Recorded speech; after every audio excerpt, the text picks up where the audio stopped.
welcome to Hooligan Radio, the podcast that covers movies, video games, true crimes, cryptids, all in one. Directly in front of me, I have the handsome Josh. Hey everybody, this week's crazy. There's so much going on. I can't wait to get into it. Like what? Like an M&M candy bar review. Good answer. Good answer. It's on the board. Ding, ding. And to my right, we have the also equally handsome Isaiah.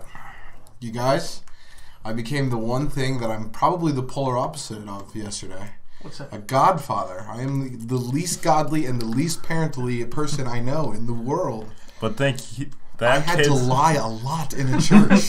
A lot. They ask a lot of questions you are supposed to say yes to. That kid's faith might be in your hands at one point in time.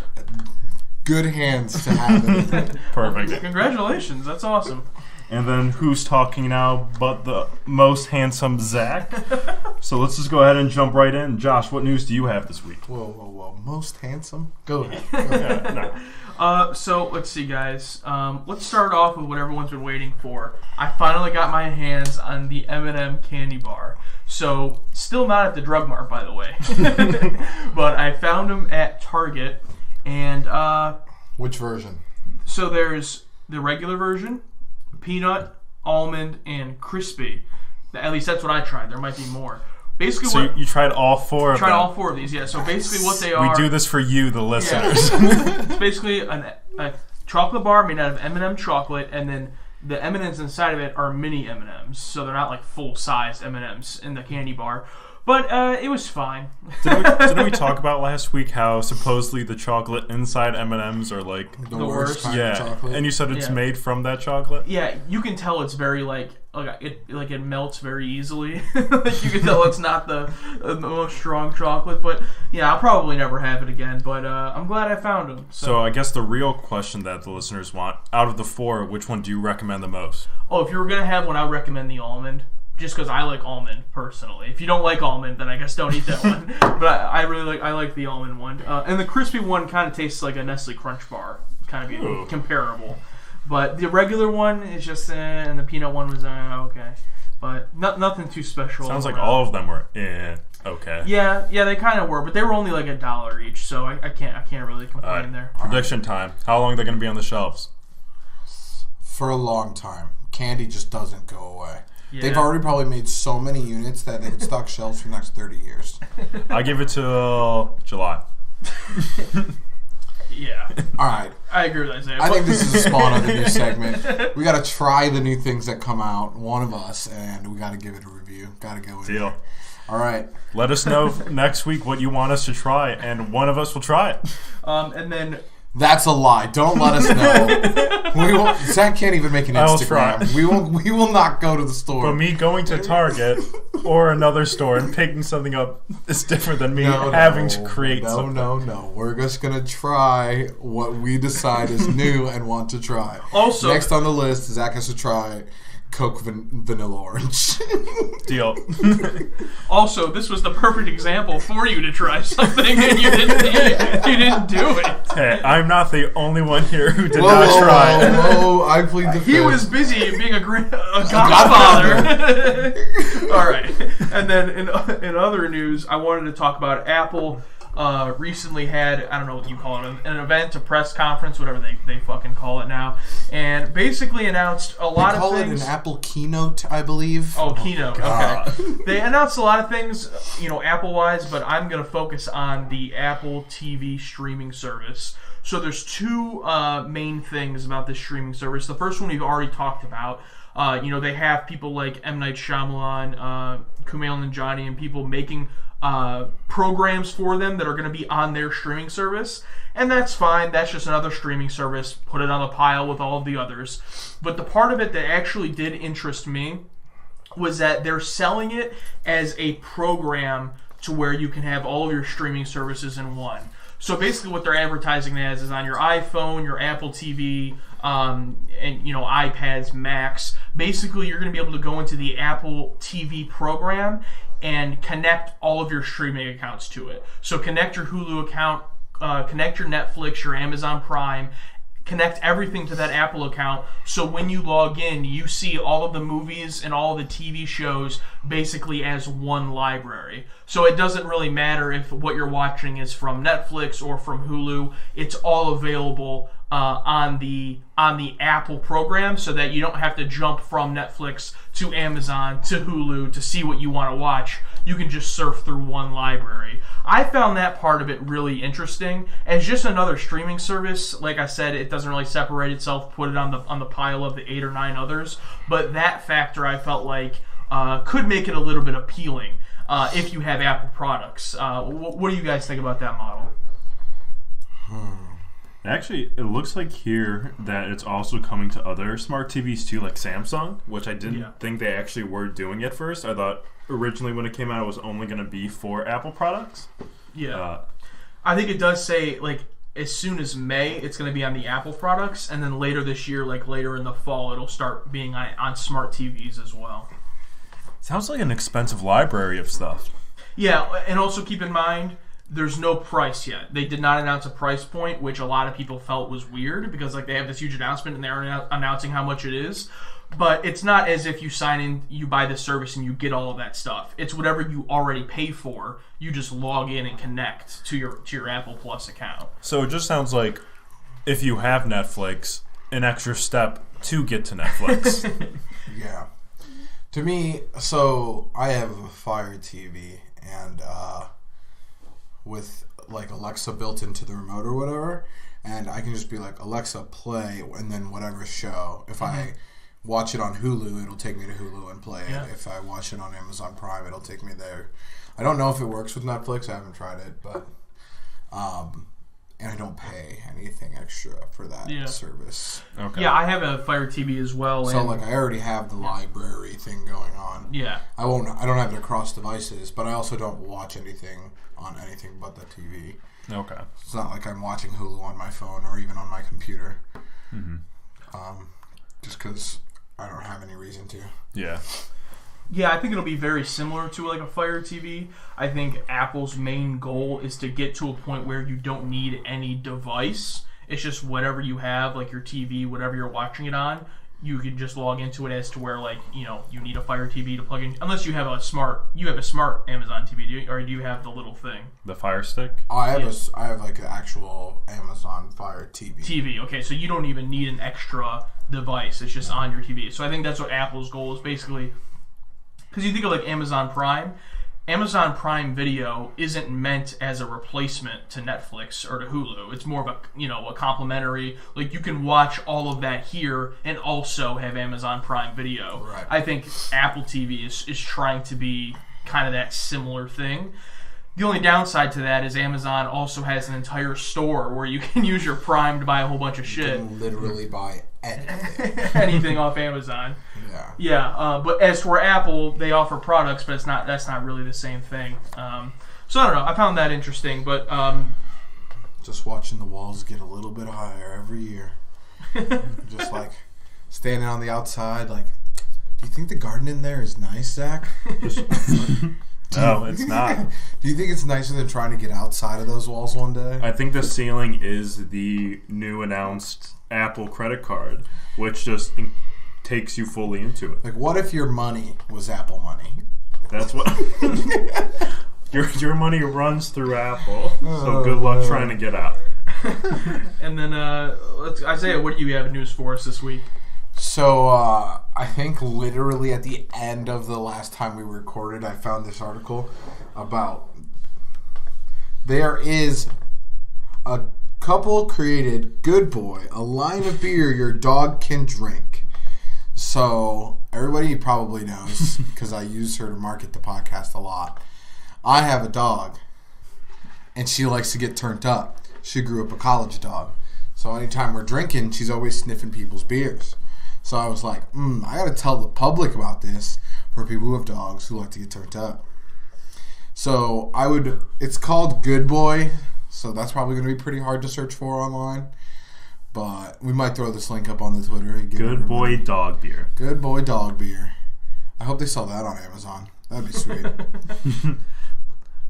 Wow, they have an IPA. Do you think that you could... Okay, do you think if I drink a Good Boy dog beer and Nova drinks a Good Boy dog beer, which one of us will get sick faster? You. Sick? You. It looks pretty healthy for the dog. It says, the Mailman malt liquor, for example, is made with chicken, turmeric, ginger, orange, carrots, basil, cilantro, fennel, and filtered H2O. What is fennel? I think it's a spice. Can we get that fact checked? We're going to fact check it. Yeah, these beers have fentanyl in them. Fennel is a flowering plant species in the carrot family. It looks kind of like leeks. Yeah. Oh. So that's interesting. So it seems like me. Yeah, so you. Yeah, it would be you. It seems like kind of a dog treat marketed as a beer product. I think that's pretty nice. A liquid dog treat. Yeah. Nice, yeah. So I might pick up those and get turned up with the dog. In other news, Apex Season 1 has officially started. The Battle Pass has come out. What do you think so far, Zach, of the Battle Pass? I've already put several hours into it. I think it's good. You put several more than I have. Yeah, I think it's very good. Zach has surpassed me in level in Apex. Have I really? Yes. You're like 65, 67. I'm 62. Wow. Yeah. You should probably... Take a break? No. Get a real job, motherfucker. I do now. But no, it's really good. It's very similar to the Battle Pass with Fortnite, where even if you don't actually purchase the Battle Pass, you will still unlock stuff as you play. So that's always nice to have, but you'll just honestly unlock a lot more if you buy it. Same exact price as the Fortnite Battle Pass, which is $9.99. I think it's $9.50. $9.50. So it's. But you have to put $10 into your account. They don't let you just put in $9.50. Yeah. The only thing is, it's like with the Apex one, there's just so much more incentive to actually get the Battle Pass, in my opinion, because it's just like how we actually discovered not too long ago. Once you hit a certain level, you get like bonus XP, and then it just allows you to get through the Battle Pass so much quicker. Yeah, and then the big difference between the Apex Battle Pass and the Fortnite Battle Pass is there aren't any challenges to help you progress through the Battle Pass. So you're not like, go to this treasure map and shoot Billy Bob in the dick balls. Yeah. And you're just like... Or go dance in the field. Dance with 3 other players. Dance with 3 other players at 4 different stop signs. And you're like, there's only 3... Or whatever. Yeah. I'm in solo, and that person's not going to dance with me. But yeah, they don't have that. The cosmetic items are pretty cool. But what I really enjoy about the new season is the new character is super fun to play. Borderlands guy? Dope, yeah. Guy basically ripped from Borderlands. There's a video on YouTube. Why I don't know why I couldn't think of YouTube. About Vimeo? Yeah, about all the on Wired, about all the characters talking about. Well, all of the characters talked about by the people who made them. And they're talking about how, like, most of these characters come from Titanfall 2. Mm-hmm. Like, there are variations of characters from Titanfall 2. And I guess, like, this one is, like, a huge, like, callback to Titanfall. Really? To the Titanfall universe. Like, people that played a lot of Titanfall know who he is. See, Octane, I just doesn't have anything for me, I guess. Like, you run faster with him. Says the guy who plays Bloodhound, but ults once a game and uses his Q once every 10 games. Hey. So I'd rather have those chances than running fast at the cost of my health or throwing down a jump pad. Yeah, but the cost... Never mind. We're not going to argue. Well, all right, this is the only place we should argue about. Yeah. But the cost of his health is literally his cooldown. Because you automatically start regen after it's over. Yeah. It's timed that way. So you take damage while you're running. Your timer for taking your passive, where you start regenerating health, comes back. And then it's instantly back up. So you could just queue yourself to death, or you could wait what your actual cooldown is till your health is back. I actually found out you cannot queue yourself to death. You can't? No, there's an animation, because I attempted to when fleeing someone, and he, like, there's an animation where he, like, stops himself from queuing himself, and he's like, no. He's like, that's enough drugs. Yeah. I was like, wow, that's a cool little ad. I've not been that close to death, obviously. I'm better than you. Alright. We'll see. But there's rumors that we might be getting a second character in Season 1. A lot of people are talking about it might be Watson, who I think it's her. Her lore is that like her dad was like a super engineer or something. She sounds like she might be another trapper or tracker. I hope so. Bloodhound's the only one in it right now. Bloodhound's the only tracker right now. But it's rumored that we should get that mid-season 1. So the season is 12 weeks. So 2 months away. Yeah.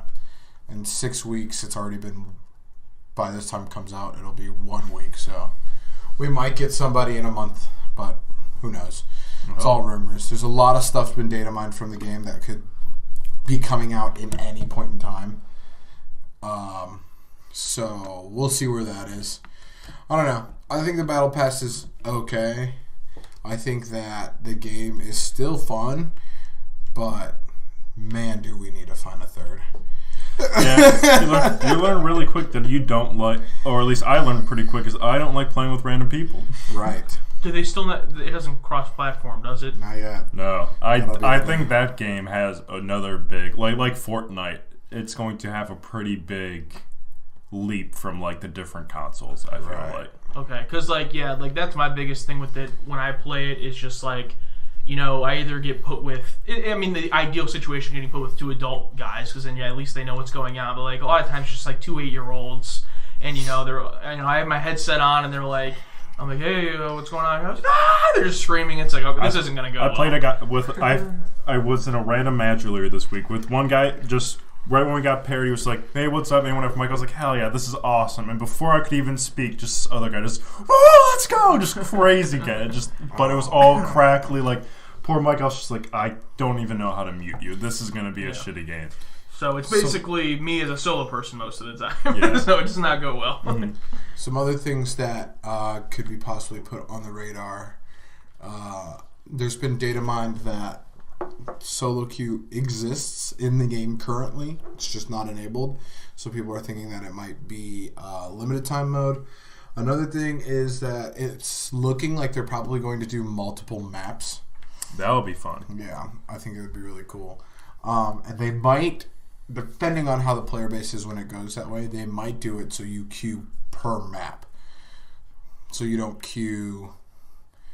We wouldn't queue up for 3s and get put into a random map. We would queue up for X map, and that might be a 3 map or a 2 map or a 1 map. That would be cool.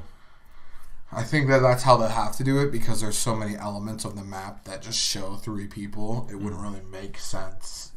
I mean, you could make it make sense. Like, you could make those screens in the map, like, show the kill leader and whatever, all that kind of good stuff. Yeah. And the champion of the last game. But we'll have to see how it goes. But there's been a lot of, like, research going into... Every time there's an update to the game, even if it doesn't change anything in the game, people look through all of the files and are like, what's in here? Damn. What did you leave for us? The true unsung heroes. Yeah, I couldn't imagine just being a YouTuber and having so much time that I looked at files all day. Yeah. Like, can't wait to report on this. Can't wait to post this on Reddit. Like, oh yeah, dude, give me those updates. Other news, Wall Street Journal came out literally today, last night, sometime, and said that it's pretty much confirmed that we're getting another version of the Switch, possibly 2 versions of the Switch. Coming that should be this summer. So the one version of the Switch is supposed to be like the successor to the 3DS. The Joy-Cons are not detachable. It'll be cheaper. It's mostly played for handheld, I would assume. There isn't a lot of details on either of them. But the other version is supposed to be... This one literally has no versions, so we'll probably find out a lot about it at E3. It's like a higher end, like the equivalent of what the PS Pro was to the PS4. And I think that this might actually be the first console I go, yeah, okay, I'll go and upgrade, because all the other ones I'm like, I don't really care for 4K. But with the Switch, I'm like, oh, okay, I mean... If the Switch actually gets 4K on it, I would upgrade it then, for sure. That's impressive if they can do that. Yeah, it seems like... They're trying to do like one for the more casual gamer, which I think is like what I compare to like the one the successor for the 3DS essentially. And then, like you said, the PlayStation 4 Pro equivalent of the Switch, which would definitely be for more the avid competitive gamer, in my opinion. I mean, the Switch to me is still like the perfect system in my eyes. So they would have to really blow me away with a new version for me to upgrade, because I can't think of anything with my current system that I would want to do. I mean, I don't really care that much about graphics, so 4K wouldn't really entice me that much. I don't need to play Mario Tennis in 4K. Wow, I do. I think that the big thing is the Switch doesn't handle games that you need to play at 60 FPS very well. That's the reason why they're like Fortnite was like, you guys are going to play with mobile because you guys are not as good as the other consoles. You can't get there. Yeah. So if they give me a Switch that can play at 1080p and 60 FPS, like, just plug it into it's like a handheld PlayStation in my hands. At that point, just plug it into your TV. That's going to do that for you. Right. I think that another problem, the problem that they should also try to fix is net connectivity. If the upgraded Switch version is like, yeah, we fixed all those problems you have with connecting to the net, where I literally have to sit over my router to play my Switch online, I would instantly be like, okay, and drive to GameStop and be like, give me the other one. I don't want this one anymore. That's a really good point. In the future, I want them to address too, because I've also come across that where we would just be sitting in like Mario Super Smash battles, and I'm just like, well, my guy hasn't moved for a while. Unbearable. Yeah, the lag is unbearable, and I don't know if it's because of the Switch or if it's because of the infrastructure, but yeah, that game would be so much better if I could actually play online and it not be disgustingly impossible. 100%. Never tried, so I totally believe you. But again, that probably even then wouldn't be something for me to care much for. All right, Zach, what do you got for us? All right, so we'll go ahead and start with some true crime news. Supposedly, a forensic scientist claims that he has identified Jack the Ripper through DNA evidence. Ooh. So for anyone who doesn't know who Jack the Ripper is, do you just want to give a brief description? Get out from underneath your rock. But Jack the Ripper is essentially did a bunch of killings, at least 5 real killings that you can say were Jack the Ripper in England during the 1800s. That's pretty much all you need to know. Super famous unsolved murder, pretty much. There's actually people, I found this out through some research, that call themselves Ripperologists, which they think they're their own subcategory of true crime. Yes. What do you do? I'm a Ripperologist. I'm a Ripperologist, and my girlfriend is a butterfly maintainer. We're looking for a house in the budget of $2 million. House hunters. Can you show me proof of your income? Absolutely I actually not. get paid by the Cash App. But supposedly through a rag that was found on one of the murder victims, which had his DNA on it, supposedly the Jack Ripper's DNA on it, it turns out that it is a man called Aaron Kosmeski, a 23-year-old Polish barber and supposed prime suspect at the time of the killings. He was actually previously named as a suspect over 100 years ago. And in a book in 2014 by a British businessman and Ripper researcher, Russell Edwards, he was pretty much announced as the main suspect at the time. The DNA on the rag is supposed semen stains from it, which unfortunately comes into a lot of issues because a lot of these victims for Jack the Ripper were known sex workers. So they're not for certain if it's DNA that happened during the killing or if it was just DNA that happened that night, essentially. But the mystery might be solved with who Jack the Ripper is. I mean, it's like, I read his name and I'm like, oh, that's him? Okay. I mean, he's long gone now, so... Yeah. My favorite part of this is that it wasn't really even like a museum or a scientist that kept this essentially semen-soaked rag. It was just someone who loved the Ripper so much that bought it at auction and kept it for so long, and then finally donated it for research. Semen-soaked rag. Just think, like, we have enough human beings on this earth to be burning human hours researching a guy who killed people, you said 100 years ago? Yes. In 1916. Between August and November of 1888. 1888. We still give a fuck. I just want to know what all... This is why people kill people, dog. You get famous. Yeah. I just want to know what all the ripperologists are going to do now that it's solved. Like, they're going to have to find a new profession. Well, there's a lot of ripperologists that don't believe it's him. Oh, and that, like, it was like... Because essentially what they did is they took that DNA and they compared it to mitochondrial... The powerhouse of the cell. Thank you. Mitochondrial. Thank you, Josh. DNA of pretty much his inherited ancestors, like of his mom, his brothers and stuff like that, matched it up to say at a certain percentage that they think it's him. But there's no 100% answer with it, unfortunately. So a lot of people are like, especially the people who don't believe it was that certain person, are just like, no, you're wrong. Fake science. All right. But one day we might have the truth with it. In other news, a woman is suing a Long Island cemetery after she was sucked into her own parents' grave. I just love what you put in the doc. Woman suing Long Island Cemetery after being sucking into. I was like, this is going to be lit. And then I read into and I was like, damn it, Zach. After being sucking. And I was like, oh no. But on December 19th, 2016, a woman who was visiting her parents' Long Island graves was sucked into the graves due to a sinkhole. But probably also like how I would interpret at this time, I would not have assumed it was a sinkhole and that my parents were coming for me.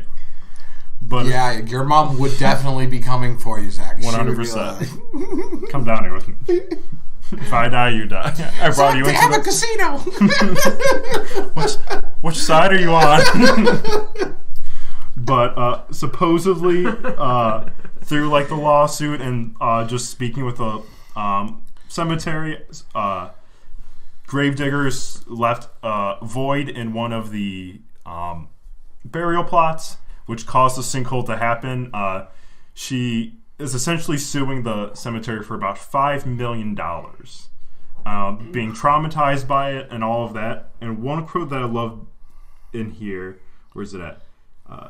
She's also suing for emotional distress because she's claiming that she now fears walking in open fields and has nightmares and headaches. Well, I can see why she has headaches. It says she fell forward and smashed her head on a tombstone, cracking her tooth. That's fucking crazy. I mean, right there. I mean, that's pretty wild. But no, I mean, I've luckily never been to a cemetery, but if I was visiting someone who passed away and I started getting... You've never been to a cemetery? No, fortunately not. But if you are literally lying. Yeah. We've all been to a cemetery together. Let me rephrase. I've never been to a cemetery to mourn somebody. Okay. But if I went to a cemetery to mourn somebody and I started getting sucked into their grave, I'd probably just accept that this is the way I was going to go, and then I would be pretty if I did survive it, I would be pretty traumatized as well. So I'm actually on this lady's side. I mean, a lot of people are like, oh, everyone's suing everyone over everything. But I'm for this. I mean, this is the person's fault, right? They left a fucking void in the grave. So, yeah. I mean, what if it was like a 3-year-old that had happened to? So, yeah, it's pretty fucked up. I hope she gets her money. We'll see. Hopefully she does. All that $5 million. All right. See it, rent it, stream it. See it, rent it, stream it. See it, rent it, stream it. See it, rent it, stream it. We all saw Us last weekend. We're going to do our spoiler-free thoughts, and then we'll jump into a spoiler discussion. So spoiler-free, Isaiah, you want to go first. What did you think of Us? I thought it was pretty good. I think my favorite part about it was that basically everyone in the movie had to play like a normal person and then a crazy person. Yeah. Like except for the little boy is the only one that I could not discernibly say, oh, those are the same people. But I assume that they are at that point. Yeah. I think that was super dope because like you could really see like the acting chops of everyone that was in the movie. Just like Jordan Peele's other movie, Get Out, I love walking into the movie, you're like, okay, it's going to be this. But like 30 minutes into the movie, you're like, oh, it's not just this. There's so much more to it. And it just builds on it. And that, there's not honestly a lot of other people besides Jordan Peele that I see doing that, and I love the work he's doing with it. Yeah, I read somewhere, I haven't fact-checked this, so fact-check this on your own, it might be incorrect, but I heard somewhere that Us opened at $70 million, which I read was the highest opening for an original live-action film, meaning a live-action film not based on any source material, since Avatar in 2009. Holy shit. Wow, really? So that's insane if that's true. 10 years. Yeah, in the last decade. Holy so, shit. Also, think about on the other end of that, there's been no original live-action movie that's made more than $70 million its opening weekend. Yeah. But yeah, absolutely crushed. I liked it as well. We'll jump into a lot of what I think in the spoiler territory, but basically Jordan Peele is really one of the only few people that I can think of that's really making original horror movies, right now. This was more so horror than I think Get Out was. This was like more of a straight up, horror thriller. It had some comedy in there, of course. Some of my I agree with you, Isaiah, with the performances. I think Winston Duke and I can't say her name, but I think it's I'm not even going to try, but the main actress in the film, those two who play the parents, amazing. I want to see Winston Duke in a bunch of more things because he's great. And the mother's performance, how different she is from the other version of her in the movie, I thought that was great as well. So that was definitely my favorite part of it. And I love the music in it as well. And it looks like Zach's looking at something very shocking. So. Wait, so now I'm looking at the cast. So if I'm looking at this right, I don't believe the two husbands were the same. I think they were two different actors. I don't know. It could be true. But Winston Duke, I think, played the dad. If Jordan Peele was my dad, I assume that the portrayal that Winston Duke played would be exactly what it would be like to have Jordan Peele as your dad. Yeah. Like they're in the car. It was like he was like the perfect dad joke, corny dad trying to be cool. Exactly. I think that it's exactly what it would be like to have Jordan Peele as. So I think overall, we all enjoyed the movie. We would all recommend the movie. I think that's fair to say, right? Yeah, I would honestly give it. I'll give it an 8 out of 10. Yeah, I'll say I'll go with the 8 out of 10 also. Yeah, I ended up giving it a 7 because I had a few problems with it, which we'll go over. 7's still a very good score. You suck! It's definitely a recommendation. I don't want to compare them, but it's going to get compared because it's his first two movies. Haven't seen Get Out, so this doesn't matter at all to me. This is not even in the same league as Get Out for me. Get Out was... I loved that film. This I really enjoyed, I really liked, but Get Out was much better for me. But let's jump into spoilers. So if you haven't seen Us, look at the time codes below, get out of here. We're going to spoil a bunch of stuff. We don't want to ruin this for you. It's worth going to see before you listen to us ruin it. Yeah, so let's talk about the what's going on in this movie. So you have tethered people who live in the sewers. Basically, a government experiment in America created clones of these people, and everything that goes up top, the people down below kind of have to mimic. So when someone has a child up top, they have that same child. This has been going on for generations, and now these people have planned to come up and basically take over America and kill their counterparts, basically saying it's their time. That's not what I expected at all going into the movie. No.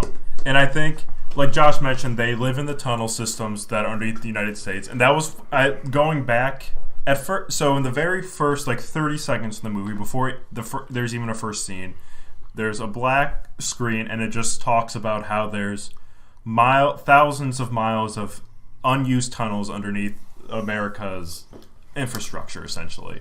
And I was like, I don't know what this means or what relevance this is going to have to the movie, but, alright.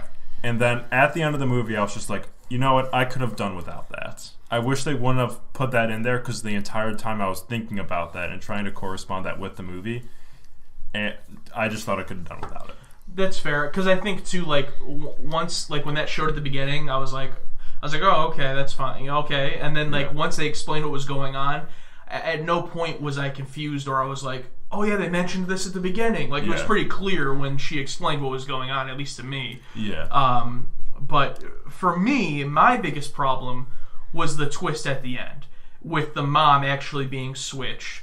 First of all, I liked it in the sense that a lot of it made sense during the movie, like where she's speaking to her at the end of that huge exposition scene, which I'll get into in a minute. But she says, the tethered, who actually ends up being the real girl, says, and to think, I never would have even danced if it weren't for you. Because after they switched, the tethered one who came up didn't know how to talk, so the therapist told the parents, like, have her draw, sing, dance, something to express herself. And since they mimic each other, when she was dancing, that made the other girl dance down below, which apparently caused this whole thing. Which that also doesn't make sense to me, because if this was a government, experiment essentially, and they have to mimic, because essentially the government experiment was they were trying to figure out how to create an exact clone of these people to control them, but they couldn't get the soul right. They couldn't get the actual soul to match, so they were essentially just dummies walking around. Yeah. So when they switch, I would think that that correlation or that link would still exist. So the person who is now on top would still have to do whatever the person on the bottom is doing, because technically the tethered person, the tethered person, it has the soul underneath, or for whatever reason, I guess the oxygen on top of the planet just cuts off that link. Yeah, I guess you get the power by being the one in the real world. I don't. That's my biggest problem about the movie is I want to think about it, and I want to try to figure out what's going on, but every time I find myself thinking about it, it's like, it seems like it's one of those movies where if you think about it too much, it doesn't make sense, so you just have to accept it. You just have to suspend your disbelief and be like, okay, that's fine. But then when you do that, you can't think about it too much, so you can't answer these questions that you have. Isaiah, what did you think? I think y'all crazy. Y'all thinking too hard about this shit. First of all, I forgot about that part at the beginning. I didn't remember until you guys brought it up. Too busy trying to watch Alex get a handy. I don't know, man. Y'all wild. Are we making you think about it now? Yeah. I've been so busy since we've seen the movie. I haven't even been able to think about the movie. Alright, but let's start with this. What was your favorite part of the movie, or the part that my favorite part of the movie? They're in the car and they're singing, I got 5 on it. There was oddly a good soundtrack in the movie. Yeah, very good soundtrack. Yeah. My second favorite part is when he hits the other dad with the bat on the base on the boat. Those are the two standout scenes.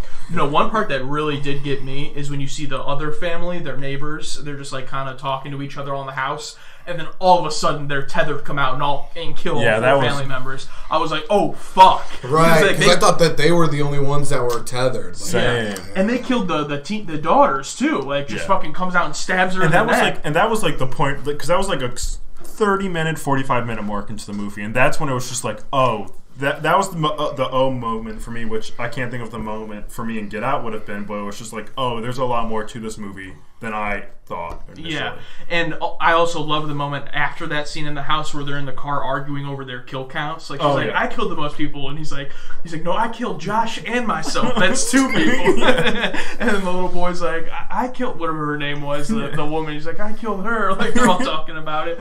The comedy was great. It was very good. Although there was one annoying girl in the theater who was laughing. Like, it's okay to laugh, but it's like, but at funny parts you should. Yeah, laugh. It's like where it's supposed to be like a tension-filled moment, and you just hear her like, it was a terrible laugh too. It couldn't even have been like, no, it was like awful. Yeah. Regardless, good comedy in the movie. Yeah, another part that I was like, oh fuck, is when like the little boy was like, oh, that little boy does everything that I do, so I'm just gonna walk backwards and catch that. Yeah, that was also one of my things that like I just didn't understand. Why did he have that ability, but no other person did? And then also, what's gonna happen after this movie's over, right? Because like the mom's like, everything's gonna go back to normal, we're gonna be fine, and they're driving away.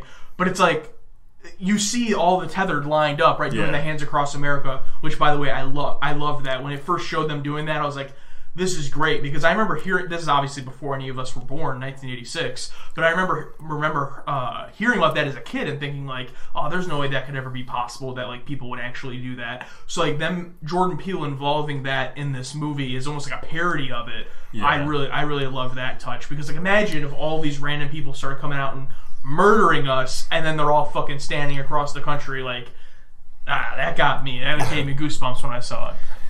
Yeah, I saw that Jordan Peele said he would be open to returning to the universe of Us.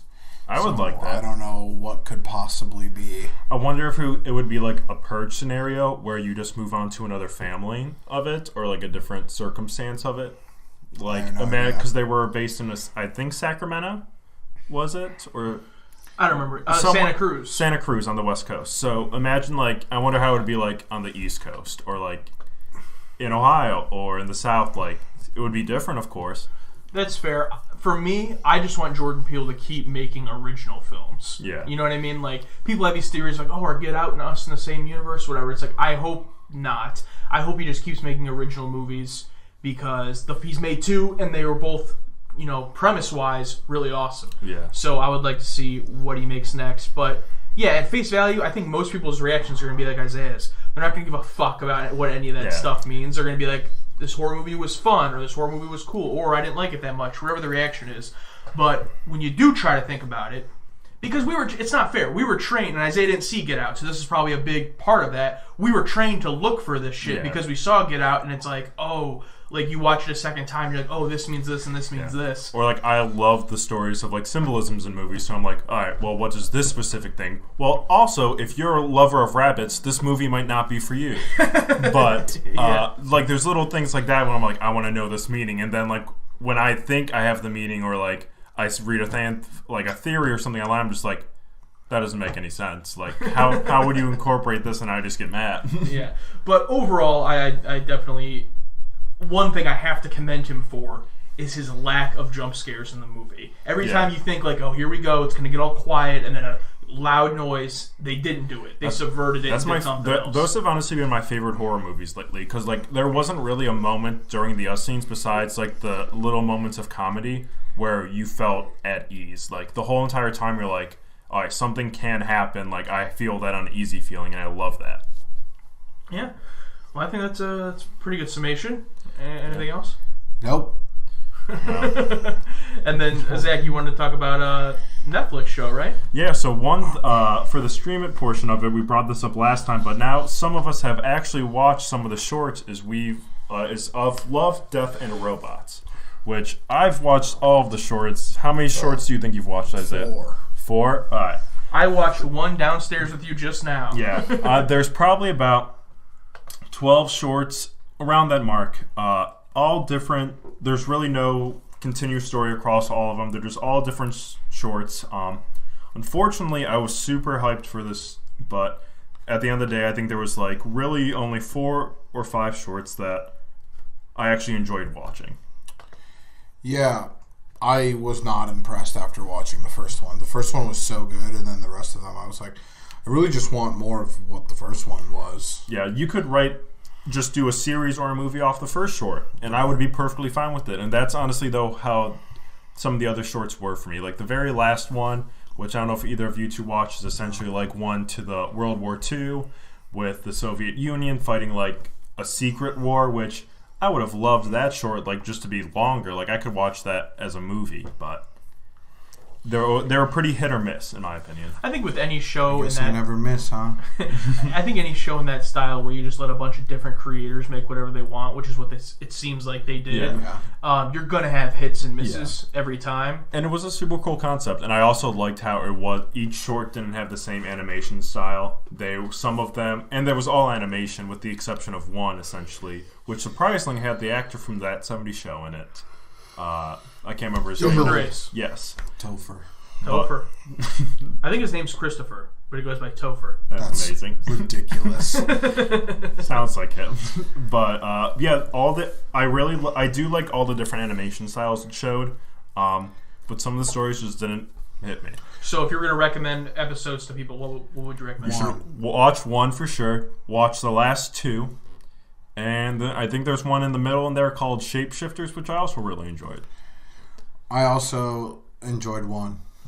Yep. That was it. That was the only one. The one that Zach just showed us was okay, but the first one was fucking badass. Yeah, there's like a little one in there about like history. Like there's a software that can go back in time and it can change history depending on how you want it to be changed, and it can show you the different outcomes. And the outcomes it shows is if Hitler died earlier than when he did, and it's like a humorous short and stuff like that. But yeah, that I would like to play that as a game, like a video game. Yeah, I would love to just change the past and fucking kill myself. Like the one it showed at the end was what if I died? Oh, man. Alright, Zach, your rating for Love, Death, and Robots as the whole series. This is the whole series? Give it a 5 out of 10. I give it a 4 maybe. Just because the first one was so good. But also, I forgot to put it in here because I'm dumb and I watched it 2 weeks ago almost at this point. Assassination Nation is on Hulu. I think it's on Hulu. I liked it. I think that it was really interesting. The movie is like based on the premise of like people getting hacked and like their data getting released. And it gradually, it's like focused around this small town. Bella Thorne is in it. She's not the star of it, which I know that a lot of people don't like her. I think she's hilarious. I don't even know who that is. She is the girl from Victorious. Is she Shake Victorious? It Up. Shake It Up.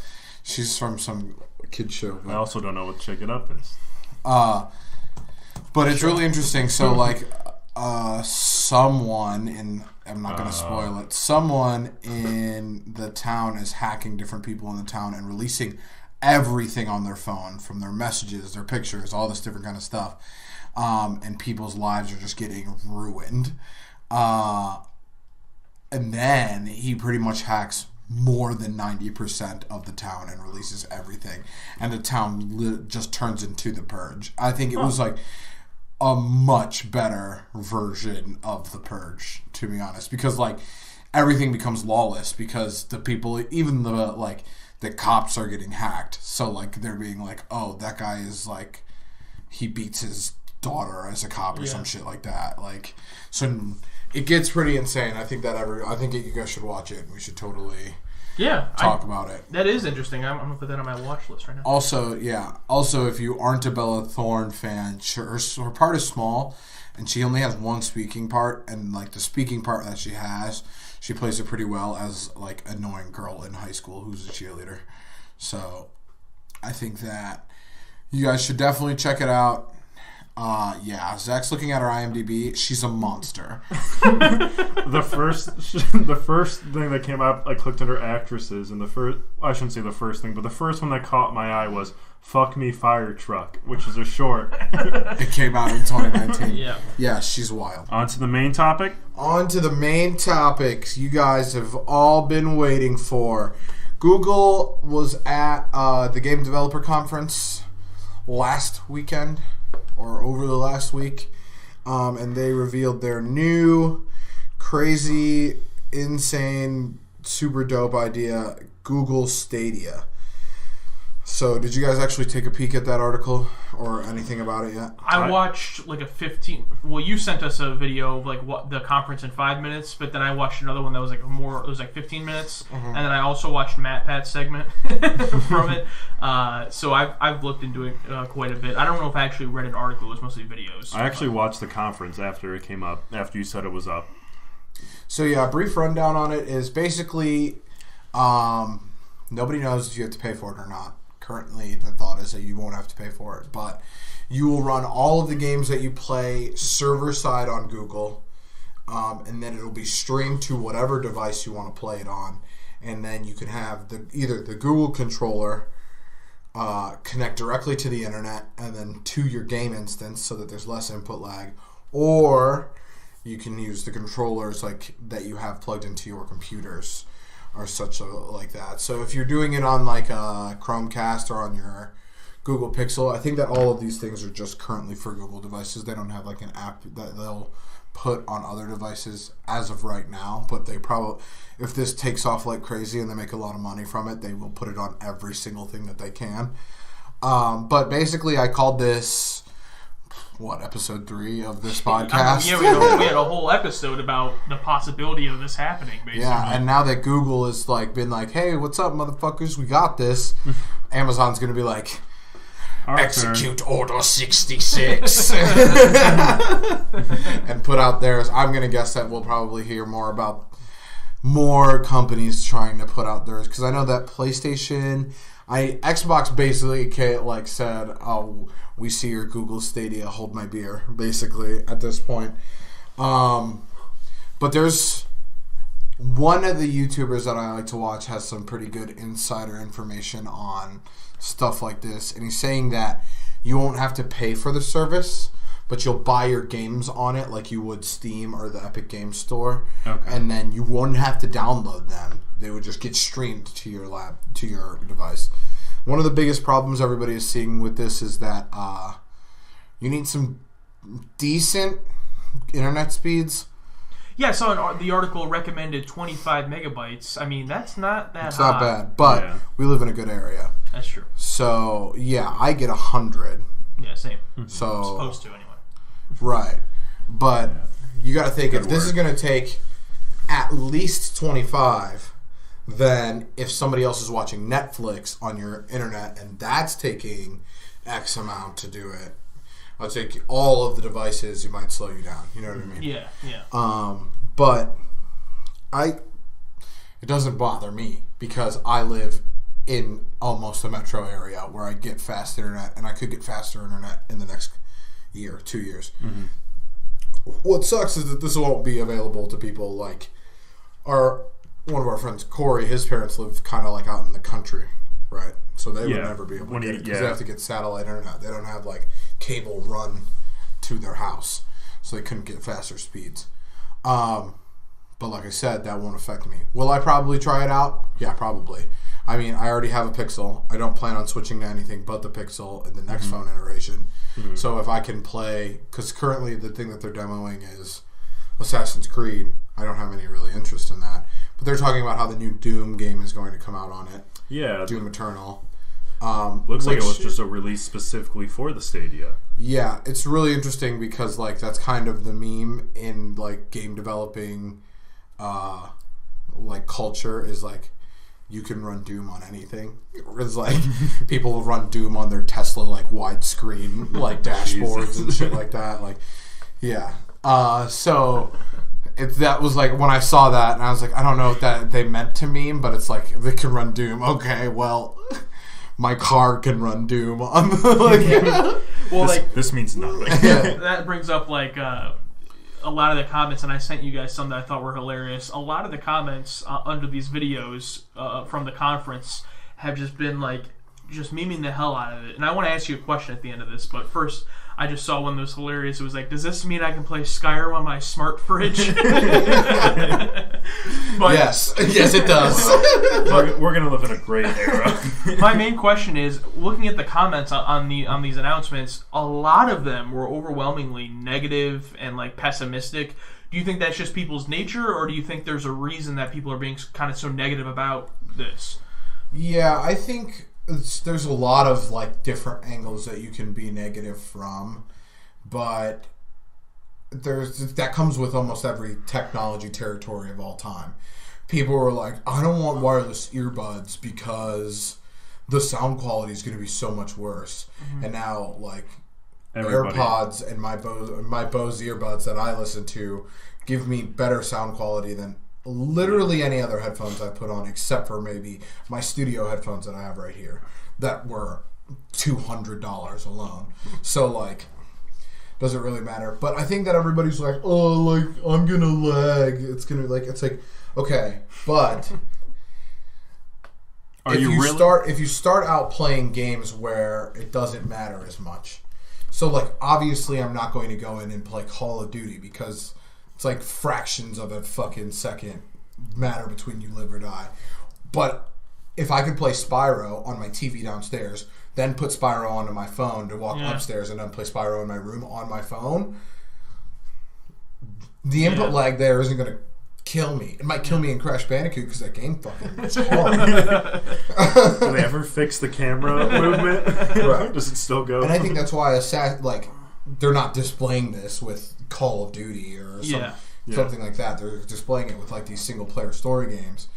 But like everybody's just being like super skeptical about it. It's like, okay, well, you were probably also super skeptical about the first smartphone, but let me see the smartphone in your pocket. Like, the crazy thing why would I ever need to go on the internet on my phone? It's just going to be slow.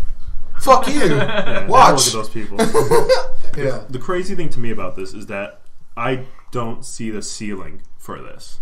Like, it's only just going to get crazier and crazier from here. One of the things, I can't remember if it was Matt Pack who said it or someone else who was just like, eventually it's going to get to the point where we view Battle Royale games as 100 people in it, and now you're going to be upwards of thousands of people into a map possibly with this technology. And I immediately thought that I was just like, I'm not going to play that, but like just that ability alone.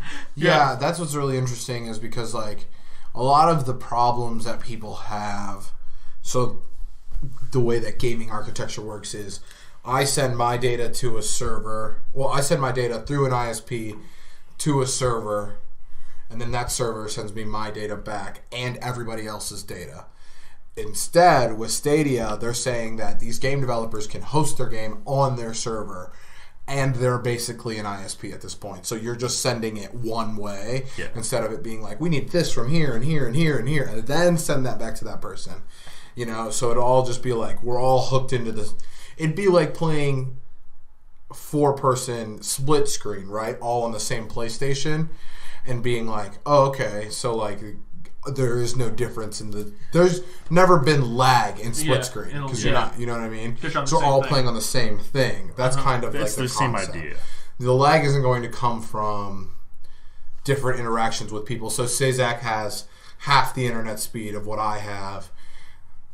Depending on how the developer deals with it, they might just bring us all down to Zach, or just say fuck Zach. I think it's probably going to be similar to almost how the Switch is doing it, or at least what I've experienced with the Switch, whereas if you're experiencing lag, 99% of the time everyone else is experiencing that same sort of issue. That's how it is currently. Yeah. I think that with this like hosted architecture,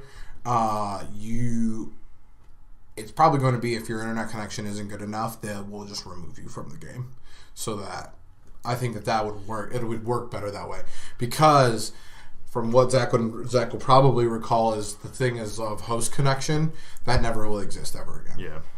So because the host will just be the Stadia, the host right? will be Do Stadia, you remember playing like Call of Duty Modern Warfare or whatever, and it's just like your host left the game, then you have to wait 10 seconds to pick someone else? I don't think that even happens anymore, but you can tell. I don't think so. You can still tell in games today that somebody has host connection because their connection is like the closest to the data center.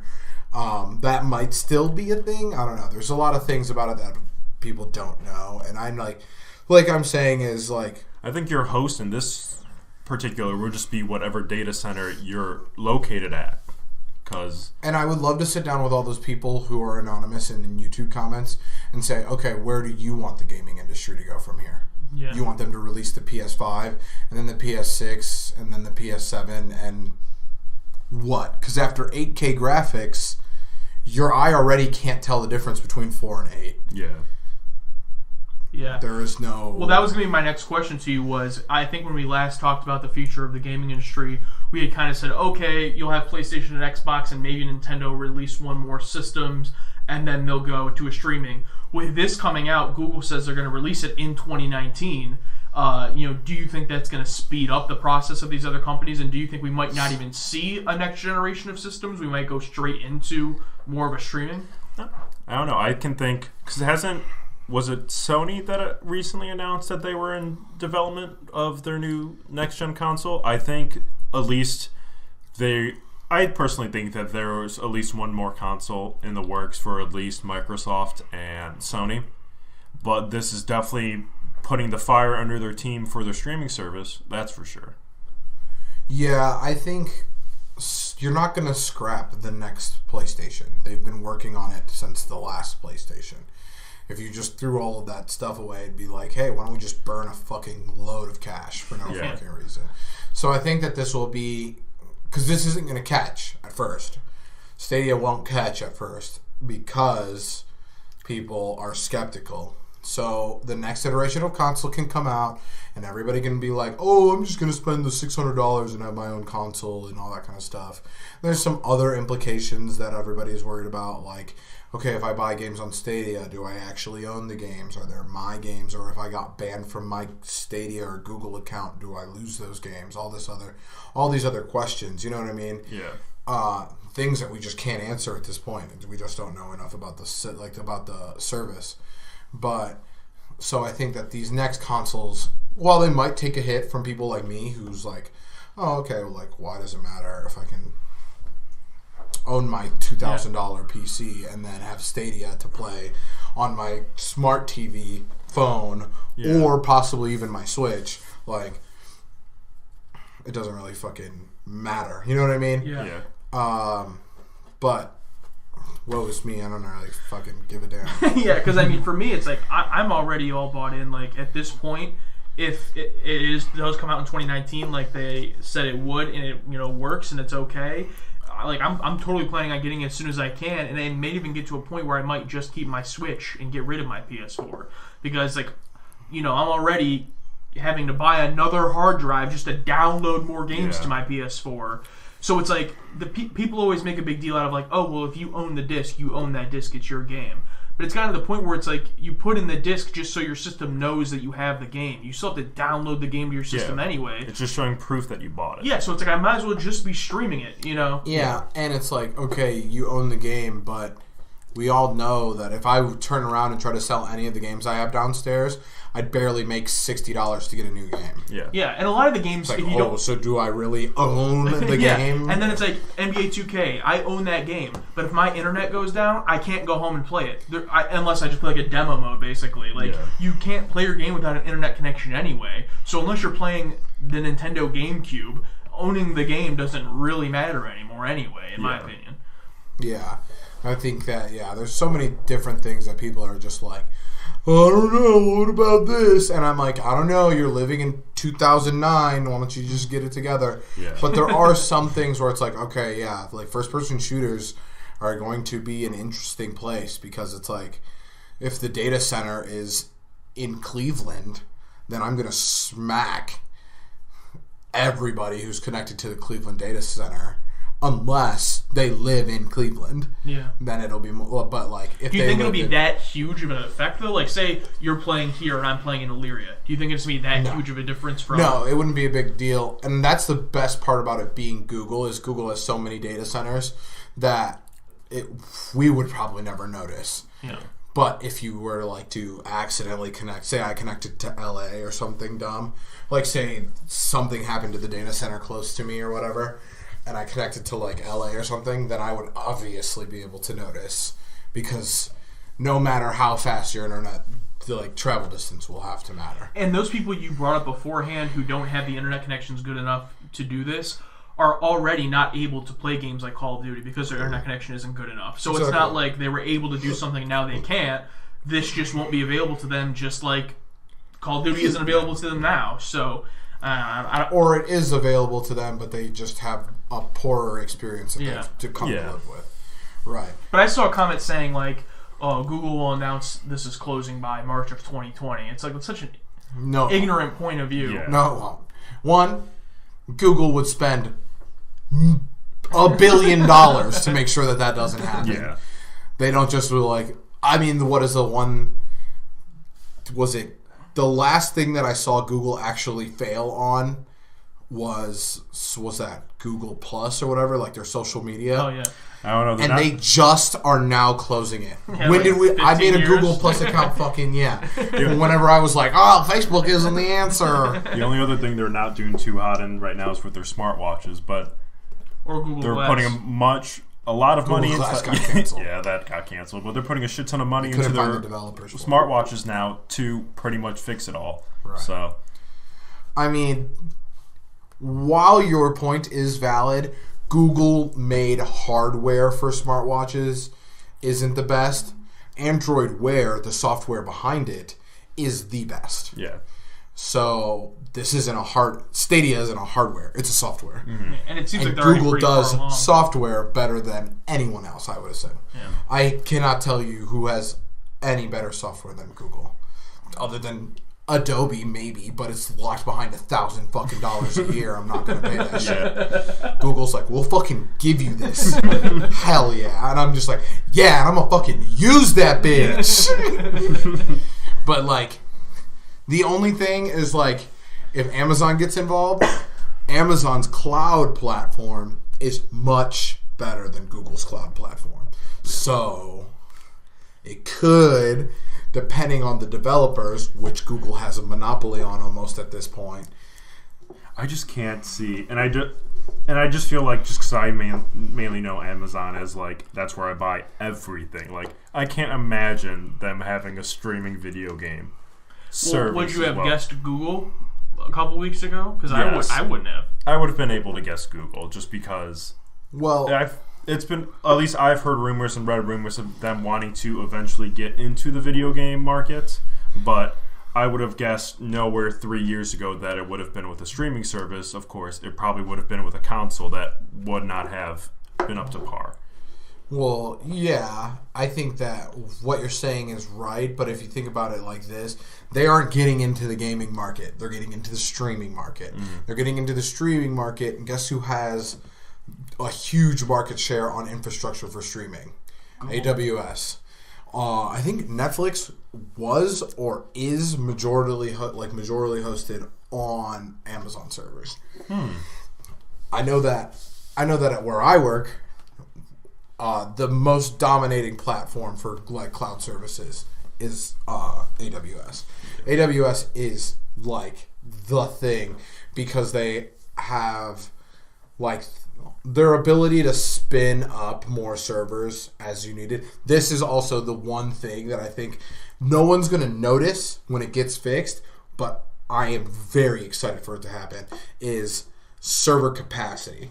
So every game release, every single one I think I've talked about since we started this podcast, the first 3 days of a game release, if it's an online game, are unbearable. Yeah. You cannot even play or connect. Guess what? With Stadia, doesn't matter. Because especially with Stadia or whatever Amazon does, they can spin up servers in milliseconds. Yeah. So you could be like, oh, at EA, they're like, oh, we definitely underestimated how many servers we need. How long is it going to take before we get servers? 3 days? Google will be like, oh, well, we just put in 10,000 more servers in 3 minutes. Yeah. And then suddenly now the game is completely stable. You know what I mean? Yeah. And it doesn't take somebody to say, hey, we need more servers. It's literally the Google algorithm goes, CPU percentage is at 80%, put in X amount more servers, check again in the next second. It's like literally an algorithm that goes, hey, what is the health of our system right now? Oh, that is not where we want it to be. Can you get it into where we want it to be, where we're not spending, like there's like a threshold. Say it was like they want their CPUs running in between 50% and 60%. It's probably even less than that. It's probably like 51%, 0.3, and 51% Any sort of 0.4. downgrade. Yeah. And it's like you go over 0.4 and they're like, all right, put one more server. And then you go back in. You know what I mean? So they just have algorithms that are just like that. But guess whose algorithm is better? Amazon's. So another part that I saw Google was really, it seemed like they were pushing, is how this was good for game developers. Would you agree? Do you think this is a better option for game developers? I think that the reason why they were saying that is because they were at the Game Developers Conference. But yes, I think so. I think it opens up a whole new world of possibilities. Like, I don't know if you said you had watched the video, so they talked about a lot of the other like services that they offer. Like that thing where you can basically just say like the game state sharing, where it's like, here, you can play the game exactly as I have it. Here you go. Yeah. That's insane because that's basically free like marketing on YouTube, is being like, oh, do you think that you could beat this really hard or really scary thing? Try it. and then like you get like a small demo from that exact aspect With of what MatPat might have been playing, or what PewDiePie's like played, or something like that, down to like their health percentage and what items they have. And then the game developer can be like, okay, we're going to give them X amount of playtime from right here. I assume. I mean, I haven't got to play with. That's a whole new like thing when it comes to super demos. Demo. Yeah, it's pretty great. Right, and then they can track how much actual time you've played that game. So, for instance, if Zach tried to game it and was like, "Here, Isaiah, here's the first 5 minutes of a game. Here's the second 5 minutes of a game," and then I just play the whole game through Zach for free. They're gonna know exactly what game and how long I played it. They probably already know what game I play because I have Chrome open when I play right now. So like, fuck. That's fine. And then I also like how they talked about the tools they have for developers. Like I think at one point they said like towards the end, he's like, if you're a game developer and you want to make a game for Stadia, like they gave you contact information to basically have like a suite of tools to develop your game. So I mean, if they're going to be helping game developers, smaller ones, I assume, making games. Yeah, I'm pretty sure that they showed like all of the engines that you could possibly have, like or that are already on the system. Yeah, it's like. The big ones were like Unity. Almost all of the games I know that are built on are Unity, Havoc, or Unreal. Those are like the three big game engines, and I'm pretty sure that all three of those were represented there. Right? Yeah, I see it in that article. Yeah, so like the way a game engine works is imagine if you like had a toolbox, right? This is the Havoc toolbox. It has special Havoc tools. So if I'm a game developer and I've already developed in the Havoc engine, I already know what tools I have. Mm-hmm.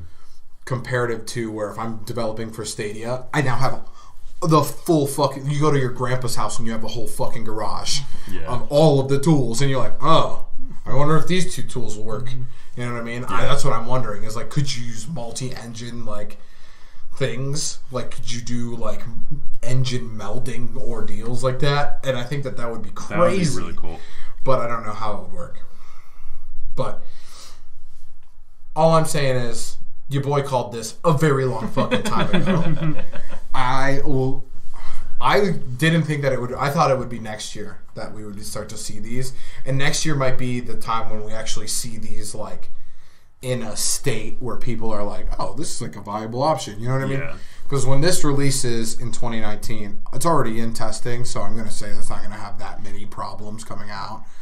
But it's going to be like, okay, well, like, I guess I'm going to wait and see how it plays out with, like, people who have around the same internet speed as me and all that kind of stuff. Like, all right, I got to run, like, a speed test from my smart TV downstairs because it's not connected directly into my router and stuff like that. It's going to be a lot of people being like, oh, okay, but I think 2020 is going to be like, let's go, motherfuckers! You know what I mean?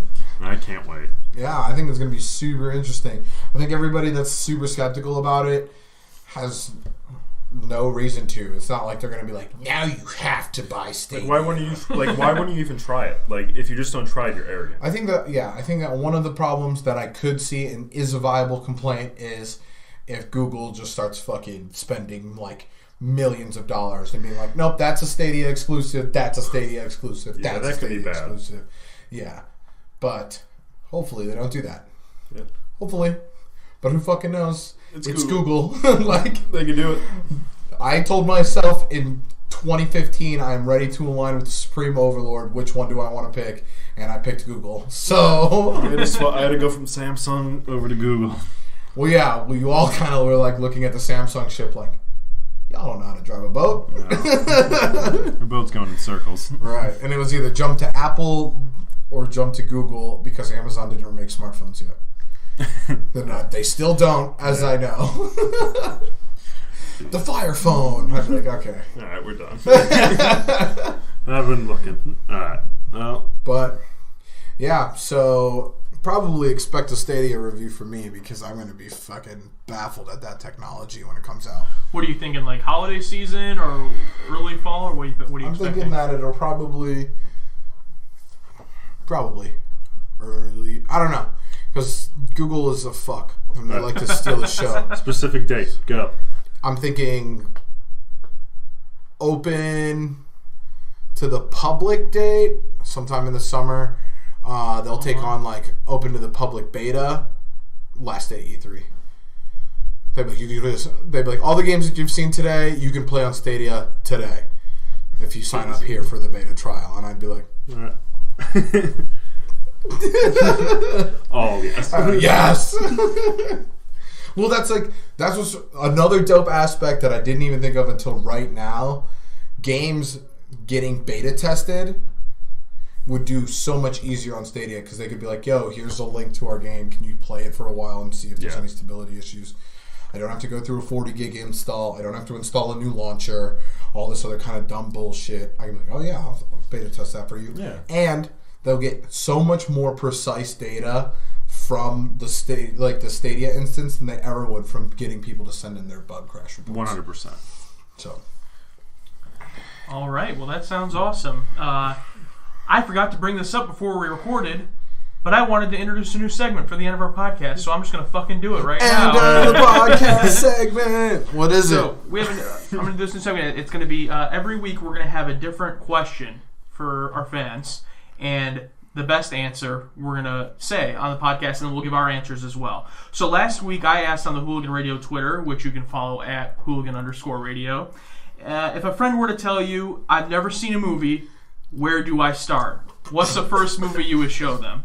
My favorite answer came from @Bishop3380, who said Human Centipede.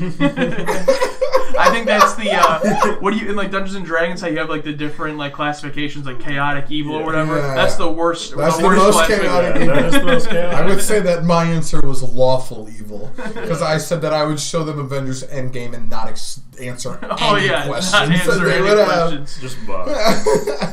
Like now you have to, if you are interested, you now have to watch 30 hours of movies to find out about all of these characters. Good luck finding them in chronological order without Googling. No. What about you, Zach? What movie would you show somebody who has never seen a movie before in their life? That's so easy. I would show them Fuck Grave you. Encounter. I knew it! I should have asked you first. As soon as I heard him say that's easy, I was like, fuck Zach. That was too easy. Alright, as the movie connoisseur. If they never saw a movie, I think I would start them off pretty easily. I would have them watch Superbad. Because I think that's a pretty easygoing comedy film, and I think, you get the point of a movie, right? They have an objective, they try to complete that. And I think it's probably, when I was thinking about it, the simplest plot ever. High schoolers trying to get alcohol for a party. Did you see... Was it in Us or was it in a different movie I saw? The trailer for the girl version for of Booksmart, yeah. Basically the girl version of Superbad. I thought that it looks hilarious, to be honest. Yeah. So that's probably what I would go with if it was someone in our demographic, because that's how I took the question. I fucking made up the question. That's how I took the question. If a friend tells me, I'm assuming the friend is a similar demographic. Sure. And you can't say anything to them about the movie afterwards? Oh, you can say whatever you want. That's just something Isaiah added in. I'm just an asshole. I would show them Megan is missing, but we're not allowed to. No. That cut that out of the podcast. I am not going to tell anyone else about that movie. But you have to sit there in silence and never talk about it. So I just turn it on and leave. So with that being said, I wanted to make the question for next week, going right off of this one, and we'll give our answers next week. Same thing. A friend tells you, I've never played a video game. What's the first video game you'd have them play? We'll give our answers next week, and we'll say our favorite answer from what we get. So that's it. You can find me on Twitter and Instagram @_JoshuaSing_ and on YouTube talking about movies. Right now talking about Pokemon. Isaiah, how about you? You can find me on Twitter @PHP_I_SlayYa. You can find me on Instagram there too. You can find me on Twitch @twitch.tv/ISlayYa. What about you, Zach? How's that Instagram coming along, big boy? We're at solid 25%. Solid 25. What progress have you made? You have to wait to find out. None. You've made no progress. You haven't even... find me on Twitter @Zaxy_. I know it. You haven't even downloaded the app. That's like an 80%. That's a solid 50% chance because I think it comes automatically. It does come automatically on our phone. Does it? Boom. Yeah. All you have to do is tap it. Tap it when it's less than 20 seconds.